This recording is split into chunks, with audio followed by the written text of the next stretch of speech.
नमस्ते विद्यार्थी मित्रो. आजच्या व्हिडिओमध्ये आपण मागणीचे विश्लेषण या प्रकरणातील परीक्षेच्या दृष्टिकोनातून अतिशय महत्त्वपूर्ण असलेला असा मागणीचा नियम म्हणजेच मागणीचा सिद्धांत हा अभ्यासणार आहोत. यापूर्वीच्या प्रकरणामध्ये आपण उपयोगिता विश्लेषण यामध्ये घटत्या सीमांत उपयोगितेचा नियम हा अभ्यासलेला होता. याच नियमाच्या धर्तीवर अवलंबून असलेला सिद्धांत म्हणून मागणीच्या सिद्धांताची ओळख ही करून दिली जात असते. परीक्षेच्या दृष्टिकोनातून हा एक IMP क्वेश्चन या स्वरूपात विद्यार्थ्यांनी लक्षात घ्यायचा आहे आणि त्या बाजूनेच या सिद्धांताचा अभ्यास हा विद्यार्थ्यांनी करावायचा आहे, किंबहुना तो लक्षात ठेवायचा आहे. आणि म्हणून हा जो व्हिडिओ आहे तो तुम्ही काळजीपूर्वक बघा अशी माझी अपेक्षा मी इथे व्यक्त करतो. यापूर्वीचा सिद्धांत घटत्या सीमांत उपयोगितेचा अभ्यासत असताना तुम्हाला सिद्धांताचे जे प्रमुख मांडणीचे टप्पे असतात याविषयीची चर्चा आपण केलेली होती.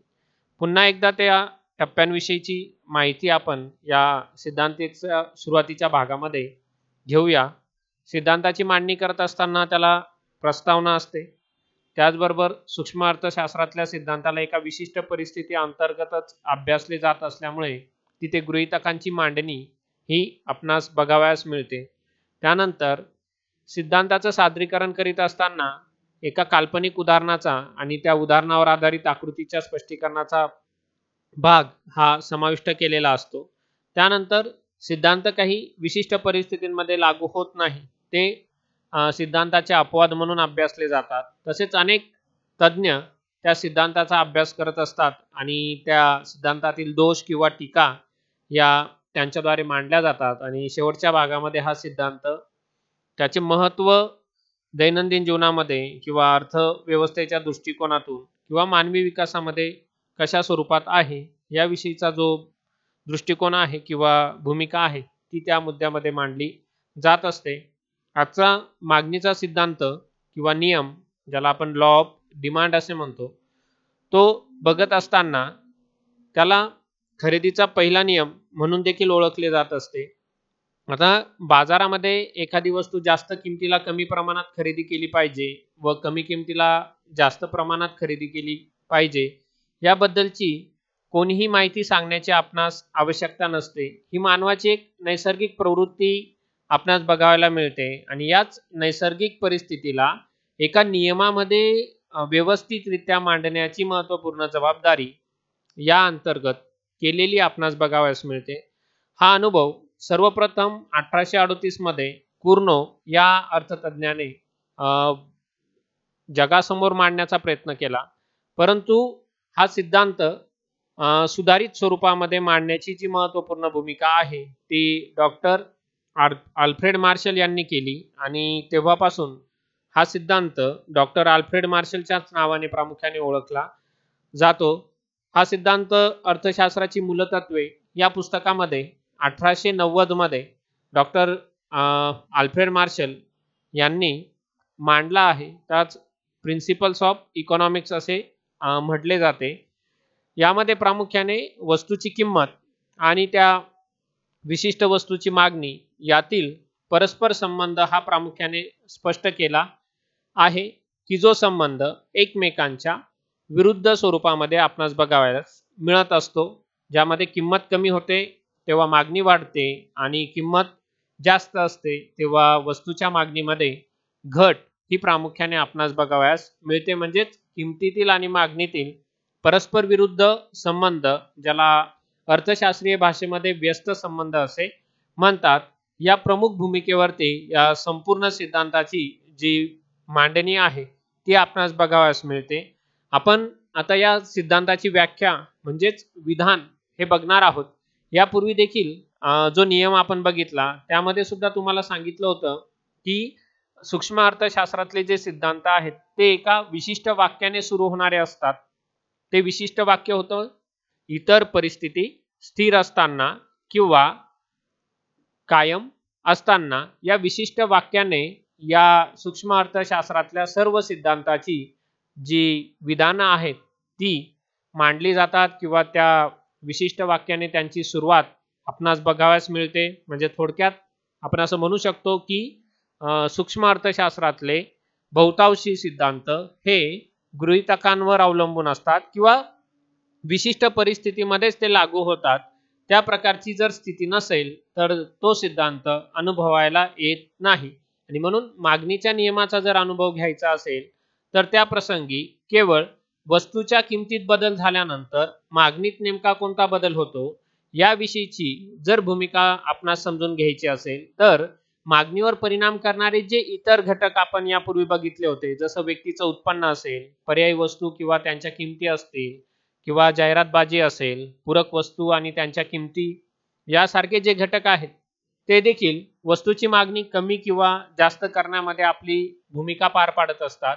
यासारख्या गोष्टी हा नियम अभ्यासताना दुर्लक्षित केले जातात किंबहुना त्यांना बाजूला ठेवून हा नियम केवळ वस्तूच्या मागणीतील बदलाचा,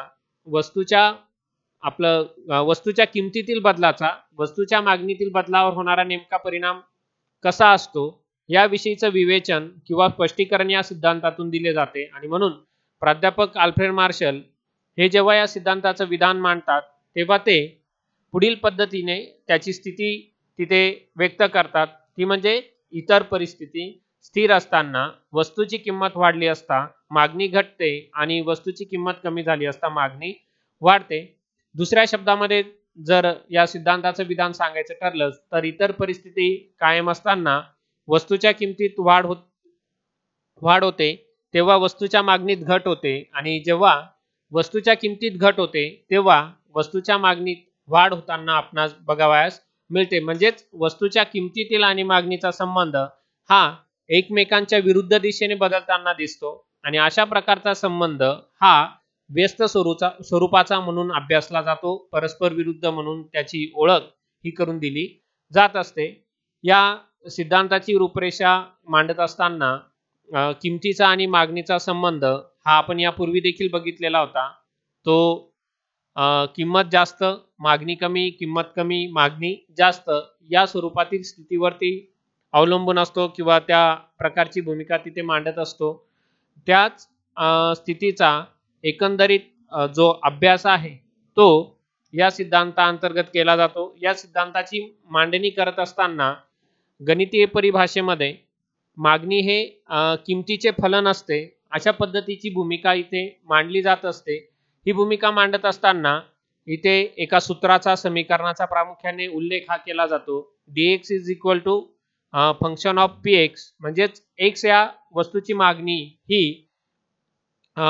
x या वस्तूच्या किमतीवरती अवलंबून असते किंवा त्या किमतीचे फलन म्हणून तिचा अभ्यास हा केला जात असतो. वरील दिलेल्या सूत्रामध्ये जी अक्षर आहेत त्यांचा थोडक्यात आपण अर्थ इथे बघूया. डी म्हणजे त्या वस्तूची डिमांड म्हणजेच वस्तूची मागणी, एक्स म्हणजे विशिष्ट प्रकारची वस्तू ज्याला कमोडिटी असे म्हटले जाते, एफ म्हणजे दोन घटकांमधला संबंध दर्शवणारे ते चिन्ह आहे ज्याला फंक्शन ऑफ किंवा फलन असे म्हटले जाते, तर पी एक्स म्हणजेच एक्स वस्तूची किंमत, प्राइस ऑफ द कमोडिटी ही इथे दर्शवलेली आहे.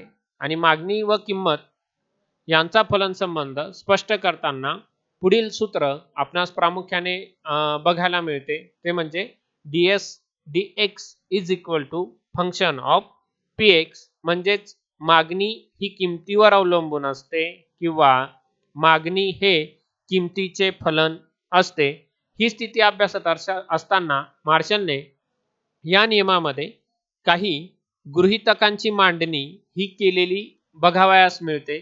म्हणजेच या नियमाच्या विधानाच्या सुरुवातीला जो एक महत्त्वाचा शब्दसमूह उपयोगात आणला गेला होता तो म्हणजे इतर परिस्थिती स्थिर असताना किंवा इतर परिस्थिती कायम असेल तर, हा शब्दसमूहाचं स्पष्टीकरण या गृहीतकांच्या माध्यमातून इथे आपणास देता येते. म्हणजेच सिद्धांतामधला जो गोंधळ आहे किंवा जी क्लिष्टता आहे ती टाळण्याच्या दृष्टिकोनातून ही गृहीतके मार्शल यांनी इथे मांडलेली आपणास बघावयास मिळतात. मागणीवर परिणाम करणारे किंमत व्यतिरिक्त इतर घटक स्थिर मानून फक्त संबंधित वस्तूच्या किमतीत बदल झाला असता मागणीत होणारा बदल या सिद्धांताने अभ्यासला जातो, किंबहुना त्यावरती प्रामुख्याने या अंतर्गत लक्ष हे केंद्रित केले जाते आणि त्या सारख्या बाबी मांडत असताना या सिद्धांताची गृहीतके किंवा थोडक्यात मर्यादा ह्या प्रामुख्याने इथे आपणास बघावयाच्या आहेत। त्यामध्ये पहिलं जे गृहीतक आहे ते म्हणजे उपभोक्त्याचे उत्पन्न हे स्थिर असावे, पातळी स्थिर असावी। मागणीचा नियम जर अनुभवायचा असेल तर व्यक्तीच्या उत्पन्नामध्ये बदल होता कामा नये किंवा ते उत्पन्न कायम असावे, स्थिर असावे, अशा पद्धतीची भूमिका तिथे घेतली जाते। कारण आपणास माहिती आहे किंवा आपण यापूर्वी सुद्धा मागणीवर परिणाम करणाऱ्या घटकांचा किंवा मागणी निर्धारित करणाऱ्या घटकांचा अभ्यास करत असताना व्यक्तीच्या उत्पन्न पातळीमध्ये वाढ झाली तर उपभोक्त्यांकडून किमतीत वाढ होऊन सुद्धा मागणीमध्ये वाढ ही केली जाऊ शकते। आणि अशी परिस्थिती टाळण्यासाठी जेव्हा एखाद्या वस्तूच्या किमतीचा वस्तूच्या मागणीवर होणारा परिणाम आपणास अभ्यासायचा असेल किंवा त्याविषयीची स्थिती अनुभवायची असेल तर त्यावेळेला व्यक्तीचे उत्पन्न हे बदलत नसते, अशा पद्धतीची भूमिका इथे आपणास निश्चित करावी लागते, किंबहुना तशी स्थिती ही गृहीत धरावी लागत असते। कारण बाजारात अनेकदा आपण असं बघतो की एका बाजूला वस्तूंच्या किमती वाढत असतात तरी देखील वाढणाऱ्या किमतींना वस्तूची मागणी कमी होत नाही, कारण त्याच प्रसंगी व्यक्तीचे उत्पन्न हे वाढलेले असते आणि त्या वाढलेल्या उत्पन्नातून त्याची खरेदी शक्ती वाढून तो बाजारातील वस्तूची मागणी वाढवित असतो। आणि हा परिणाम टाळण्यासाठी लोकांच्या उत्पन्नाला स्थिर किंवा कायम अशा पद्धतीची भूमिका मार्शलने या नियमाच्या अभ्यासाप्रसंगी लक्षात घेतली आहे। त्यानंतर दुसरं जे गृहीतक आहे ते म्हणजे लोकसंख्येच्या आकारमानात बदल होत नाही। म्हणजेच वस्तूच्या किमतीचा आणि मागणीचा अभ्यास करत असताना त्या विशिष्ट भागाची लोकसंख्या कायम राहिली पाहिजे किंवा स्थिर असावी, अशा पद्धतीची भूमिका मार्शल या गृहीतकातून घेताना दिसतो। सिद्धांत अनुभवण्यासाठी लोकसंख्येत वाढ किंवा घट होता कामा नये, अन्यथा सिद्धांत प्रत्ययास येणार नाही किंवा त्या सिद्धांताचा अनुभव इथे घेता येणार नाही। मागणीच्या नियमानुसार किंमत कमी झाली असता मागणी जास्त होते किंवा झाली पाहिजे, अशा पद्धतीची आपण भूमिका घेतो। परंतु असं समजूया की काही कारणास्तव लोकसंख्या घटली किंवा कमी झाली तर त्यावेळेला लोकसंख्या कमी झाल्यामुळे त्या वस्तूची मागणी ही कमी होण्याची तिथे स्थिती निर्माण होऊ शकते। म्हणजेच एका बाजूला किंमत कमी होते, त्याच परिस्थितीमध्ये वस्तूची मागणी पण कमी होताना दिसते आणि अशी परिस्थिती निर्माण होऊ नये म्हणून मार्शल तिथे लोकसंख्या कायम असावी, स्थिर असावी, अशा पद्धतीची भूमिका मांडतात। याउलट किंमत वाढली असता मागणी घटली पाहिजे असं आपण मागणीच्या नियमामध्ये अभ्यासतो, परंतु अनेकदा लोकसंख्या वाढल्याने मागणी वाढलेली दिसेल। अशा प्रसंगी वस्तूंच्या किमती जरी वाढल्या तरी सुद्धा वस्तूची मागणी कमी होण्याऐवजी आपल्याला त्या वस्तूच्या मागणीमध्ये अधिक वाढ झालेली बघायला मिळू शकते। उदाहरणच जर घ्यायचं ठरलं तर कापडाच्या किमती वाढल्यास नियमानुसार त्या कापडाची मागणी घटली पाहिजे, परंतु जर भारताचा जर विचार केला तर भारताची लोकसंख्या स्वातंत्र्यानंतरच्या कालखंडामध्ये दुपटीपेक्षा जास्त प्रमाणामध्ये वाढली आहे आणि या वाढलेल्या लोकसंख्येमुळे भारतातील कापडांच्या किमती वाढलेल्या असताना सुद्धा भारतामध्ये कापडाची मागणी ही वाढलेल्या लोकसंख्येमुळे वाढलेली दिसते आणि अशा प्रसंगी मागणीचा जो नियम आहे तो आपणास चुकीचा वाटतो आणि तो अशा पद्धतीचं स्वरूप निर्माण होऊ नये म्हणून लोकसंख्येचं आकारमान बदलत नाही किंवा ती स्थिर आहे, अशा पद्धतीची भूमिका घेताना आपणास बघावयास मिळते। त्यानंतर तिसरं जे गृहीतक मार्शलच्या माध्यमातून इथे लक्षात घेतले जाते ते म्हणजे पर्यायी वस्तूंच्या किमती स्थिर आहेत किंवा असाव्यात, कायम राहाव्यात, अशा पद्धतीची भूमिका इथे घेतली जात असते। आता पर्यायी वस्तू म्हणजे एका वस्तूऐवजी जेव्हा व्यक्तीची गरज दुसऱ्या वस्तूतून त्याच प्रमाणात पूर्ण होत असेल तर आपण त्यांना पर्यायी वस्तू असे म्हणतो। म्हणजे चहा आणि कॉफी, बूट आणि चप्पल, पेट्रोल आणि डिझेल ही पर्यायी वस्तूंची उदाहरणं झाली आणि अशा पर्यायी वस्तूंच्या किमतीत जर बदल झाला तर त्याच्याशी संबंधित असलेल्या वस्तूंच्या मागणीवर सुद्धा परिणाम हा होत असतो आणि हा परिणाम होऊ नये, एका पर्यायी वस्तूच्या किमतीतील बदलाचा दुसऱ्या पर्यायी वस्तूच्या मागणीवरती परिणाम होऊ नये म्हणून मार्शल पर्यायी वस्तूंच्या किमतीत बदल होत नसल्याचं गृहीतक यामध्ये लक्षात घेतो किंबहुना तशा प्रकारचे गृहीतक धरले आहे की जेणेकरून एका पर्यायी वस्तूच्या किमतीतील बदलाचा परिणाम दुसऱ्या पर्यायी वस्तूच्या मागणीतील बदलावर तिथे त्याला टाळता येऊ शकतो.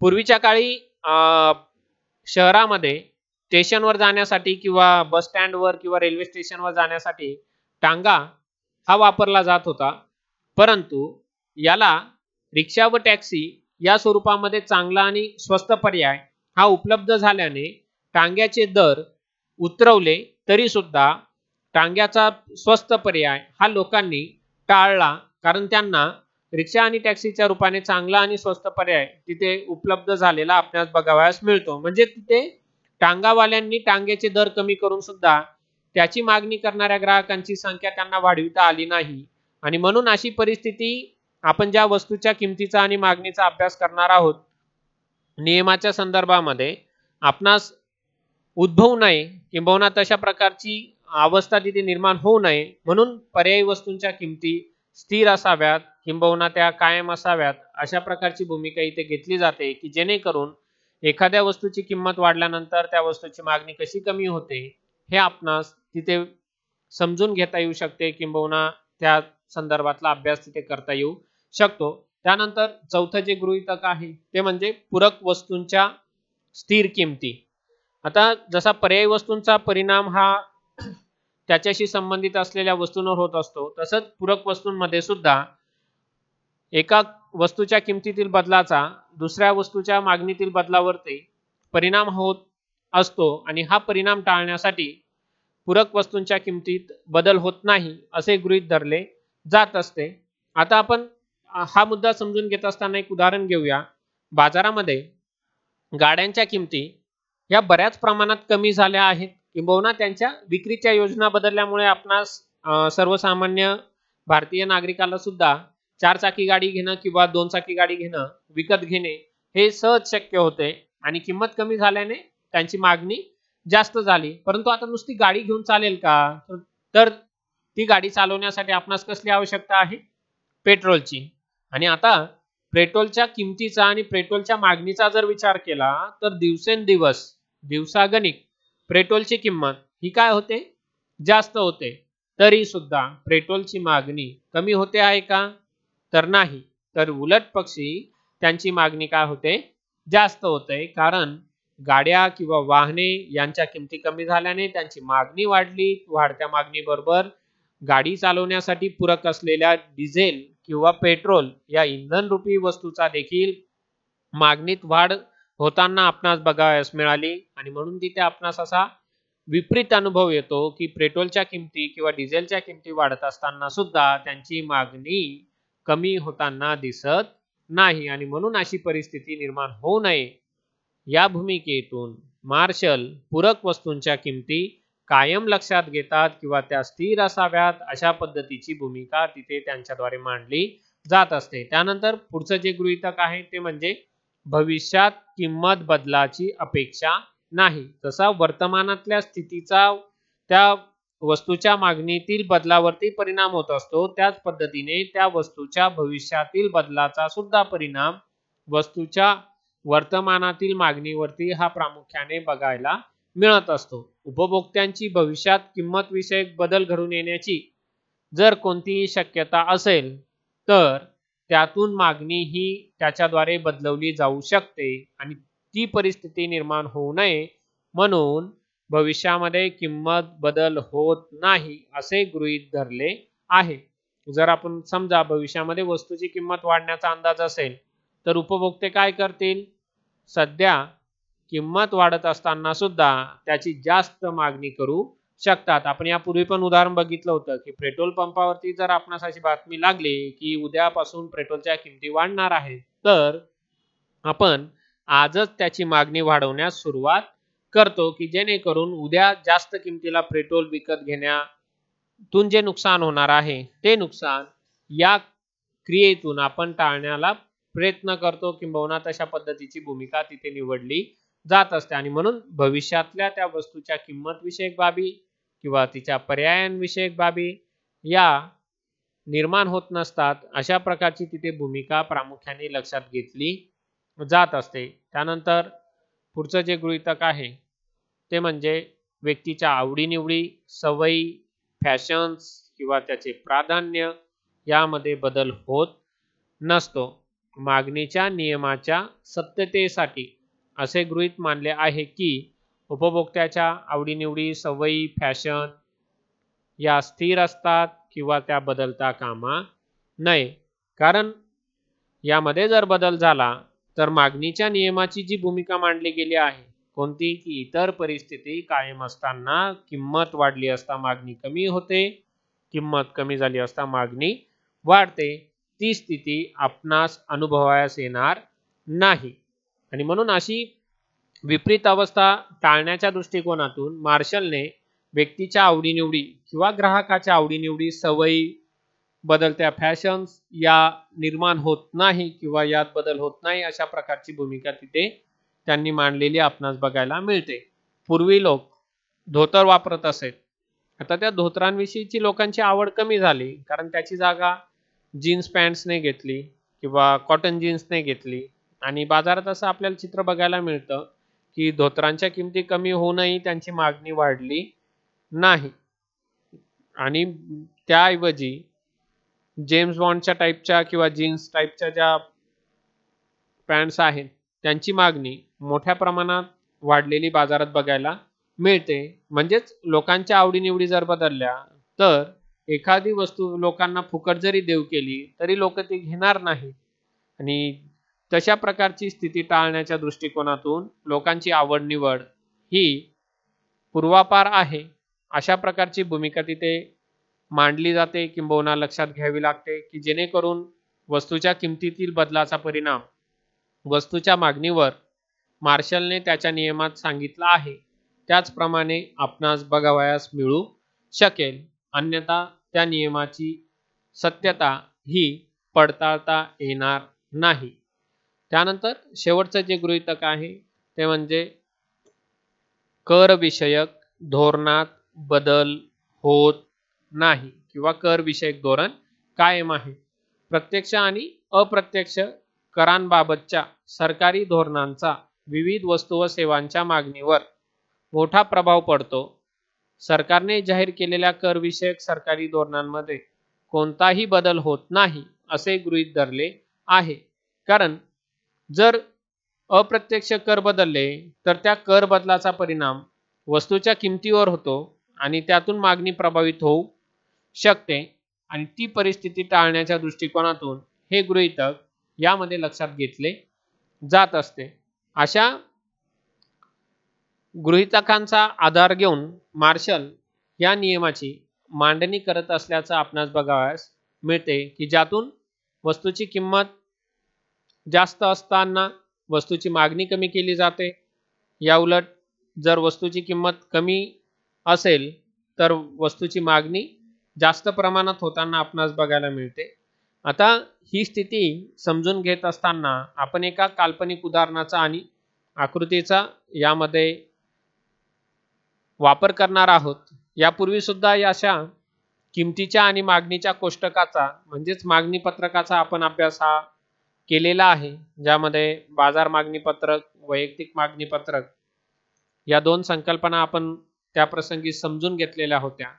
इथे त्याच पद्धतीचं कोष्टक किंवा मागणीचं पत्रक आपणास लक्षात घ्यायचं आहे, की ज्या कोष्टकामध्ये एका रकान्यामध्ये श वस्तूची किंमत की जी रुपयामध्ये दर्शवलेली असणार आहे आणि दुसऱ्या रकान्यामध्ये श वस्तूची मागणी की जी किलो या परिमाणामध्ये आपण दाखवणार आहोत. आता दिलेल्या या कोष्टकामध्ये आपणास असं प्रामुख्याने दिसून येतं की वस्तूची किंमत जर जास्त असेल तर त्या प्रसंगी वस्तूची मागणी ही कमी असते. म्हणजेच कोष्टकामध्ये जेव्हा वस्तूची किंमत ₹50 इतकी आपण दर्शवलेली आहे, त्याच वेळेला त्या वस्तूची मागणी 1 किलो इतकी ग्राहकाच्या माध्यमातून केली जाते. या उलट जसजशी वस्तूची किंमत कमी कमी होऊ लागते, म्हणजेच ती 50 वरून 40, 30, 20, 10 अशा स्वरूपात घटते किंवा कमी होते, त्याच वेळेला वस्तूच्या मागणीमध्ये वाढ झालेली आपणास बघायला मिळते किंवा मागणी जास्त प्रमाणात केली जात असते. सुरुवातीला किंमत 50 असताना मागणी 1 किलो प्रमाणे केली जाते. त्याच वस्तूची किंमत ₹10 इतकी झाली असता मागणी ही 5 किलो पर्यंत वाढलेली आपण इथे उदाहरणाअंतर्गत बघत आहोत, किंबहुना त्या प्रकारची स्थिती आपल्याला अनुभवायला मिळते. यावरून असे स्पष्ट होते की जेव्हा वस्तूची किंमत कमी होते तेव्हा मागणी वाढवते आणि वस्तूची किंमत वाढते तेव्हा मागणीत घट होते. म्हणजेच किंमत व मागणी यामधील संबंध परस्पर विरुद्ध स्वरूपाचा म्हणजेच व्यस्त स्वरूपाचा असल्याचं आपल्यास बघावयास मिळते, किंबहुना त्या प्रकारची स्थिती आपल्याला अनुभवायला मिळते. याच उदाहरणाचा आणि काल्पनिक आकडेवारीचा आधार घेऊन आपल्याला मागणीचा वक्र हा काढावयाचा आहे. आता इथे एका रकान्यामध्ये श वस्तूची किंमत आणि दुसऱ्या रकान्यामध्ये श वस्तूची मागणी आपण दर्शवलेली आहे. त्या अनुषंगाने आलेख सादरीकरण करीत असताना श अक्षावरती 0, 1, 2, 3, 4, 5 अशी वस्तूची मागणी आपण दर्शवणार आहोत. तर आलेखावरील उभी जी रेषा आहे जिला य अक्ष असे म्हणतात, त्या य अक्षावरती आपण वस्तूची किंमत दर्शवणार आहोत की जी आपल्या तक्त्यामध्ये 10, 20, 30, 40, 50 अशा स्वरूपामध्ये आपण दर्शवलेली आहे. आता प्रत्येक किमतीच्या पातळीला त्या वस्तूची मागणी किती आहे याचा विचार करून त्यांचे संयोग बिंदू हे आपणास आलेखावरती दर्शवायचे आहे. जसं 50 रुपये किंमत असताना मागणी कितीची आहे? 1 किलोची आहे. आता त्यांचा संयोग बिंदू दर्शवताना या अक्षावरती किंमत आहे, या अक्षाचे 50 रुपये किंमत असताना केली जाणारी मागणी 1 इतकी आहे आणि या दोघांचा संयोग बिंदू जिथे प्राप्त होतो तिथे आपणास किमतीचा मागणीचा बिंदू हा दर्शवायचा आहे.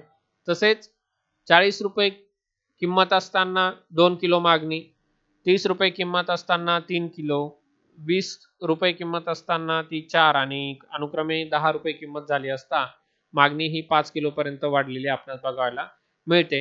अशा स्वरूपात आपणास 1, 2, 3, 4 आणि 5 संयोग बिंदू हे आलेखावर प्राप्त होतात किंबहुना मिळविता येतात.